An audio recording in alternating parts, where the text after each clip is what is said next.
Sedap juga rupanya resipi ramen viral yang aku buat tak menjadi hari tu. Tapi kali ni aku dah betulkan step dia, jadi memang aku approve resipi ni and memang sedap gila.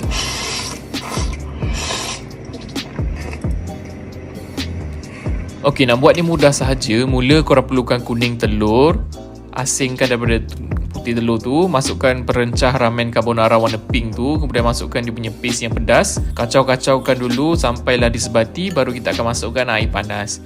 Resipi asal dia guna air busa ramen tu, tapi aku rasa macam macam tu. Lepas tu kita akan masukkan ramen yang telah dicelur sampai lembut, barulah kita akan makan dengan soft boiled egg. Korang jangan nak judge telur aku tu, aku tahu telur tu buruk tapi sedap rasa telur lah. Kemudian kita akan makan dengan chili oil, memang sedap gila.